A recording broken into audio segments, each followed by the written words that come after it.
Eagle cinema ఎట్లా అన్న eagle cinema first నుంచి జర కొంచెం మంచిగా అనిపించదు. ఫస్ట్ తర్వాత మామూలుగా లేదన్న. ఒకసారి స్టోరీలోకి వెళ్ళిపోయిన తర్వాత సినిమా ఏమన్నా చూపిస్తాడా అన్న? ఈ సినిమా ప్రజల కోసం తీసిండన్న, ప్రేక్షకుల కోసం తీసిండు. దేశంలో ఉన్న ప్రతి ఒక్కరు చూడాల్సిన సినిమా అన్న. ఇలాంటి సినిమా రవితేజ్ అన్న సినిమా ఇండస్ట్రీలోనే రాకుంటుందన్న, తెలుగు ఇండస్ట్రీలోనే రాలేదన్న. ఇలాంటి సినిమా తెలుగు ఇండస్ట్రీకి రావాలి అన్న. బ్లాక్ బస్టర్ కొట్టేసిందన్న సినిమా. మామూలుగా తీసిండు. సిఎంఆర్ ఫ్యామిలీ మాల్ ఇప్పుడు మన కేపీహెచ్బిలో ఫిబ్రవరి 10వ తేదీన ప్రముఖ నటి శ్రీలీల గారిచే ఘన ప్రారంభం. ఒక్కొక్క సీన్ అయితే కోమా ఉంటుందన్న, ఆ కోమా అంతే. ఆ దేవుని సీన్ అయితే మెంటల్ ఎక్కిచ్చేస్తుంది ఆ సినిమాని. అరే మామూలుగా తీయలేదన్న సినిమా, సూపర్ అన్న. ఇలాంటి సినిమాని ప్రతి ఒక్కరు చూడాల్సిందే అన్న. అన్న రేటింగ్ 10కి 10/10 ఇస్తానా. ఈగల్ సినిమా ఎట్లా అనిపించింది?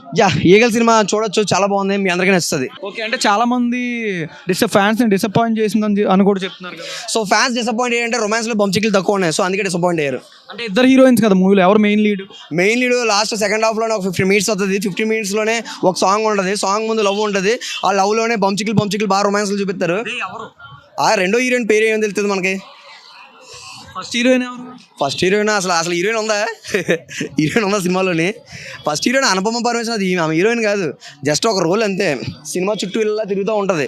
సో అలానే ఉంటుంది. సో ప్రస్తుతానికి ఇంకా ఏం లేదు సినిమాలోని. ఇంకోటి ఏంటంటే ఒక సలార్, ఒక కేజీఎఫ్, ఎన్ని యాక్షన్ సీక్వెన్స్లు ఉంటాయో ఈ సినిమాలో అంతగానే ఎక్కువ పెట్టేశారు భయ్య. సో అది కొంచెం మంది డిసప్పాయింట్ అనిపించింది. అవసరాలు శ్రీనివాస్ గారు ఈ సినిమాలో కొంచెం అవసరం అయితే పడింది. నేను చెప్పాలంటే కొంచెం అయితే లాగారు, ఆయన వాడుకున్నారు. నాకు తెలిసి పీపుల్ మీడియా ఫ్యాక్టరీ నిజంగా డబ్బులు సంపాదించుకున్న ఫ్యాక్టరీ భయ్య. నన్ను అడిగితే ఒక్క రవితేజ గారిని అడ్డం పెట్టుకొని కోట్లు లక్షలు సంపాదిస్తున్నారు.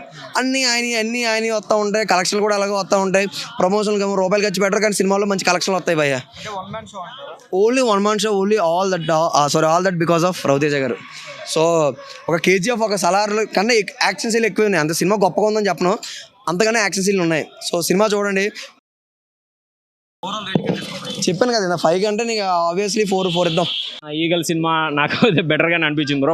బట్ ఏంటంటే సంక్రాంతికి రావాల్సింది, బట్ ఫైనల్కి ఈ రోజు వచ్చింది. బట్ ఏంటంటే ఫస్ట్ హాఫ్ కొంచెం స్లోగా ఉందన్నమాట. అంటే మనకి ఏ సీన్ ఎట్ వెళ్తుంది అది కొద్దిగా అర్థం కాలేదన్నమాట. బట్ ఇంటర్వెల్ తర్వాత సినిమా అయితే చాలా బాగుంది బ్రో.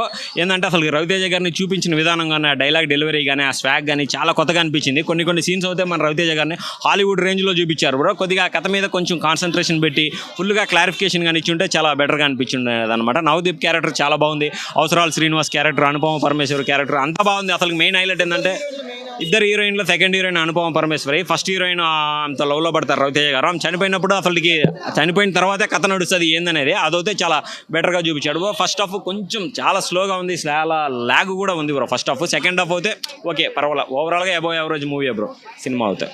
Thank you.